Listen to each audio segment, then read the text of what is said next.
എമ്പുരാൻ്റെ കൂടുതൽ ഡീറ്റെയിൽസിലേക്ക് പാർട്ട് 2 വീഡിയോയിലേക്ക് സ്വാഗതം. ഗോവർദ്ധൻ ഉപയോഗിക്കുന്ന 1990 original iridium model satellite phone.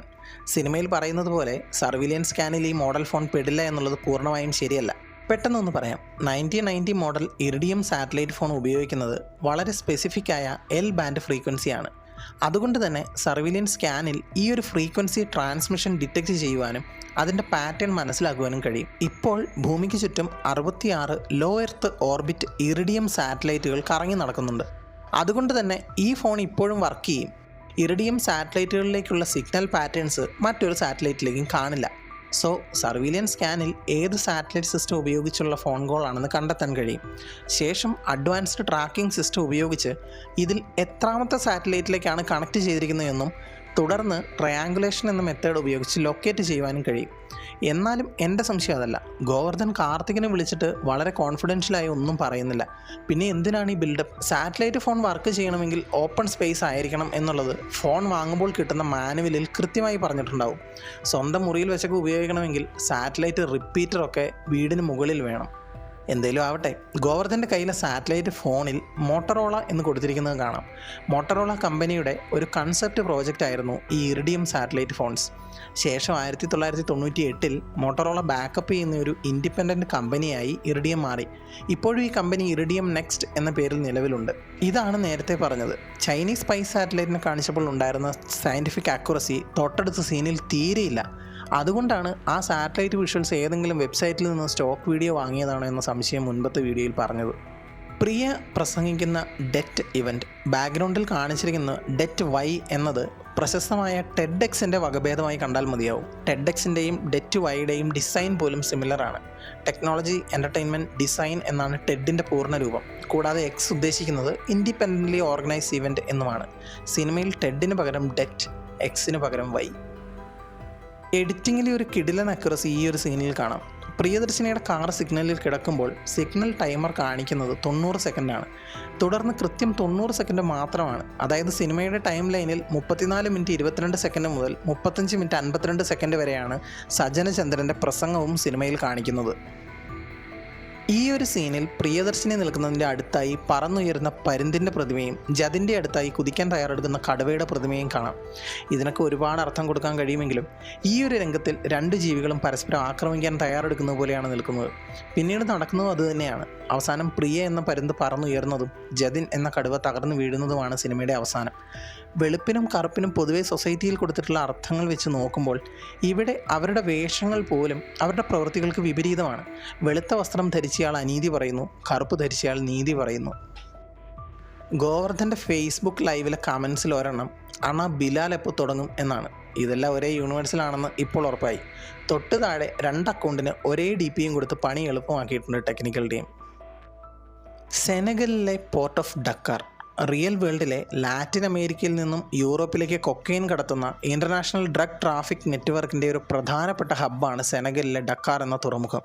Geographically നോക്കിയാൽ പോലും അറ്റ്ലാന്റിക് സമുദ്രത്തിലെ ഡക്കാർ പോർട്ടിൻ്റെ സ്ഥാനം നാർക്കോട്ടിക്സിൻ്റെ ഒരു എൻട്രി പോയിൻ്റ് ആക്കുവാൻ കഴിയുന്ന രീതിയിലാണ്. രാഷ്ട്രീയപരമായി കൃത്യമായ സ്ഥലം തന്നെയാണ് സിനിമയിൽ കാണിച്ചിരിക്കുന്നത്. അത് ഈ രംഗത്ത് മാത്രമല്ല, സിനിമയിലുടനീളം. തുടർന്ന് MI6 ഏജൻറ്റ് ബോറിസ് ഒലിവറായുള്ള സംഭാഷണത്തിലും പറയുന്നത് റിയൽ വേൾഡ് സിറ്റുവേഷൻ തന്നെയാണ്. സെനഗൽ ട്രാൻസിറ്റ് പോയിൻ്റായി ഉപയോഗിച്ച് ലാറ്റിൻ അമേരിക്കയിൽ നിന്നും യൂറോപ്പിലേക്ക് ഡ്രഗ്സ് കടത്തുന്നു എന്ന്. സെനഗൽ കൺസൈൻമെൻറ്റിൻ്റെ വിവരം അറിഞ്ഞു പോകുന്ന ബോറിസ് ഒലിവറിനോട് ക്രിസ്റ്റീൻ പറയുന്നത് റഷ്യയിൽ നിന്നുള്ള ആയുധക്കടത്തിനെക്കുറിച്ച് ആർട്ടിഫിഷ്യൽ ഇൻ്റലിജൻസ് ഉപയോഗിച്ചുള്ള പരീക്ഷണത്തിൻ്റെ സ്റ്റാറ്റിസ്റ്റിക്സ് ഡാറ്റ വന്നു എന്നും ബീറ്റ സോഫ്റ്റ്വെയർ വിന്യസിക്കാനുള്ള പെർമിഷൻ കിട്ടാൻ ടീം വെയിറ്റിംഗ് ആണെന്നുമാണ്.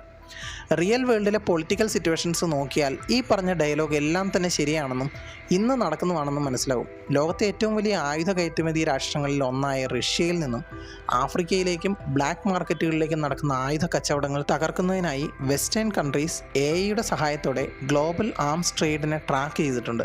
ഇതിനേക്കാൾ വലിയ പ്രാധാന്യം ഡ്രഗ് കൺസൈൻമെൻറ്റിന് ബോറിസ് കൊടുക്കുന്നതിന് 2 കാരണങ്ങളുണ്ട്. ഒന്ന്, റോബർട്ട് മക്കാർത്തിയെ പിടിച്ചുകൊണ്ടു പോയതും 2, ഡ്രഗ് ബിസിനസ്സിനെ എതിർക്കുന്ന ഖുറേഷിയുമായി ബോറിസിന് ബന്ധം ഉള്ളതുകൊണ്ടും. MI6 ഡിസ്പ്ലേയിൽ കാണിക്കുന്ന വിവരങ്ങളിൽ നിന്നും റോബർട്ട് മക്കാർത്തി ഇന്റർപോളിൻ്റെ സൈബർ ഇൻ്റലിജൻസ് വിഭാഗത്തിലെ ഏജൻ്റ് ആയിരുന്നു എന്ന് മനസ്സിലാവും.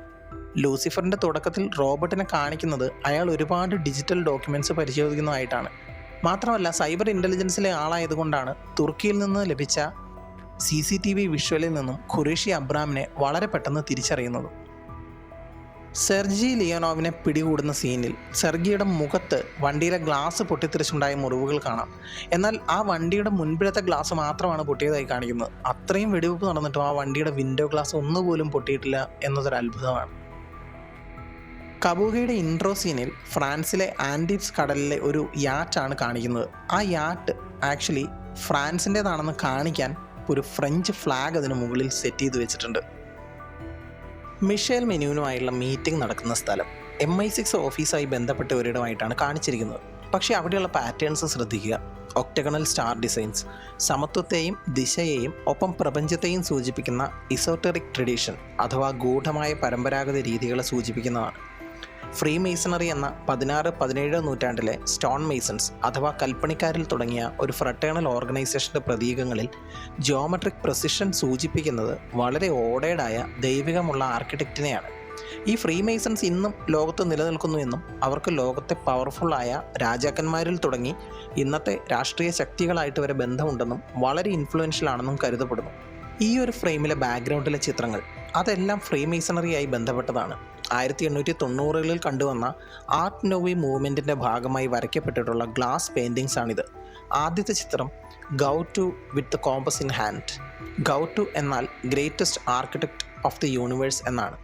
ഡിവൈൻ ഇൻ്റലിജൻസിനെ സൂചിപ്പിക്കുന്ന ഫ്രീമേസൺ സിമ്പലാണിത്. പിന്നീടുള്ള ചിത്രങ്ങൾ ലൈഫിനെയും സ്പിരിച്വൽ എൻലൈറ്റ്മെൻറ്റിനെയും കാണിക്കുന്ന ചിത്രമാണ് രണ്ടാമത്തെ, മരങ്ങൾ നിറഞ്ഞത്. മണ്ടോഗ്ല ഷേപ്പിനകത്ത് മരങ്ങളെ കാണിച്ചിരിക്കുന്നത് പ്രകൃതിയും ദൈവികതയും തമ്മിലുള്ള ബന്ധം സൂചിപ്പിക്കുകയാണ്. അതിന് താഴെയുള്ള ചിത്രത്തിൽ മണ്ടോഗ്ല ഷേപ്പിനകത്ത് കാണിച്ചിരിക്കുന്നത് സൂര്യനെയും ചന്ദ്രനെയും ഗ്രഹങ്ങളെയും നക്ഷത്രങ്ങളെയുമാണ്. വിശുദ്ധമായ അതിർത്തിയിൽ വേർതിരിച്ച് കാണിക്കുന്ന പ്രപഞ്ചത്തെ സൂചിപ്പിക്കുന്ന ഈ ചിത്രങ്ങൾ ഫ്രീമേസണറിയായി ബന്ധപ്പെട്ട് കിടക്കുന്നവയാണ്. Black and white checker board pattern ഒരു ക്ലാസിക് മസോണിക് സിമ്പിളാണ്. നിലനിൽപ്പിൻ്റെ ദ്വൈതഭാവം അഥവാ ഡ്യുവാലിറ്റി ഓഫ് എക്സിസ്റ്റൻസിനെ സൂചിപ്പിക്കുന്ന ചിഹ്നമാണിത്. നന്മയും തിന്മയും, വെളിച്ചവും ഇരുട്ടും, അറിവും അജ്ഞതയും, അങ്ങനെ ആത്മീയതയുടെ തുടക്കമായും അവർ ഇതിനെ കണ്ടിരുന്നു. ആ റൂമിൻ്റെ സ്ട്രക്ചർ ഒന്ന് നോക്കുക. ഒരു എലൈറ്റ് സൊസൈറ്റി അസംബ്ലി പോലെ തോന്നിക്കുന്ന വിധത്തിലാണ് അവിടെ അറേഞ്ച് ചെയ്തിരിക്കുന്നത്. ഒരു ഇൻ്റലിജൻസ് ഓഫീസിനേക്കാൾ ഒരു മസോണിക് ടെമ്പിൾ ഫീൽ. 3 പേരിരിക്കുന്ന ഒരു സെമി സർക്കുലർ കൗൺസിൽ ടേബിൾ. അവിടേക്ക് ഒരാൾ വരുന്നു. പൂർണ്ണമായും സിമെട്രി കീപ്പ് ചെയ്തിരിക്കുന്ന ഒരിടം. ഇത്തരത്തിലുള്ള സംവിധാനങ്ങളിൽ നിന്നാണ് സീക്രട്ട് എലൈറ്റ് സൊസൈറ്റികളിലെ തലവന്മാർ തീരുമാനങ്ങൾ നടപ്പിലാക്കിയിരുന്നത്. അതും ഒരുപാട് ആളുകളെ അഫക്റ്റ് ചെയ്യാൻ സാധ്യതയുള്ള കടുത്ത തീരുമാനങ്ങൾ. ഇവിടെയും അങ്ങനെ തന്നെയാണ് സംഭവിക്കുന്നത്. ഇൻഡോ അറബ് മെഗാ സിൻഡിക്കേറ്റിനെ തകർക്കാൻ മിഷേൽ മെനുവിനെ ചുമതലയേൽപ്പിക്കുന്ന രംഗം. എന്തിന് ഇത്തരത്തിലൊരു സെറ്റപ്പ് അതും MI6ൻ്റെ ഓഫീസായി സിനിമയിൽ കാണിച്ചിരിക്കുന്നു എന്നതിന് ഒരു മറുപടിയുള്ളൂ. മോഡേൺ ഇൻ്റലിജൻസ് ഏജൻസീസ് ഒരു ദേശീയ ഉപകരണം എന്നതിനേക്കാൾ വളരെ രഹസ്യമായി ഫ്രീമേസൺസ് പോലുള്ള സീക്രട്ട് ബ്രദർഹുഡ്സ് നുഴഞ്ഞു കയറിയ സംവിധാനങ്ങളാണ്. സിനിമ മുൻപോട്ട് പോകുമ്പോൾ ഇത് കൂടുതൽ വ്യക്തമാവുന്നുണ്ട്. പക്ഷേ ഈ രംഗത്തിൽ ഇതെല്ലാം ഫോർഷാഡോ ചെയ്തിരുന്നു എന്നത് തിരിച്ചറിയേണ്ടതായിരുന്നു. ബോറിസ് ഒലിവറിൻ്റെ അണ്ടർഗ്രൗണ്ട് സ്റ്റേഷൻ അതൊരു പഴയ സെറ്റപ്പാണ്. മദ്യക്കുപ്പികളും തോക്കുകളും ഒക്കെ കാണാം. എന്നാൽ ആ കൂടെ പഴയ ഹെഡ്ഫോൺ, ടൈപ്പ് റൈറ്റർ, എന്തോ ഒരു കമ്മ്യൂണിക്കേഷൻ സിസ്റ്റം ഒക്കെ കാണാം. മാത്രമല്ല ബോറിസ് വന്നിരിക്കുന്നതും അബ്രാമിനെ വിളിക്കുന്നതും ഒക്കെ ഒരു റുട്ടീൻ പോലെ വളരെ ലാഘവത്തോടെയാണ് ചെയ്യുന്നത്. ഈ ഡബിൾ ഏജൻറ്റ് പരിപാടി ഇന്നും ഇന്നലെയും തുടങ്ങിയതല്ല എന്നർത്ഥം.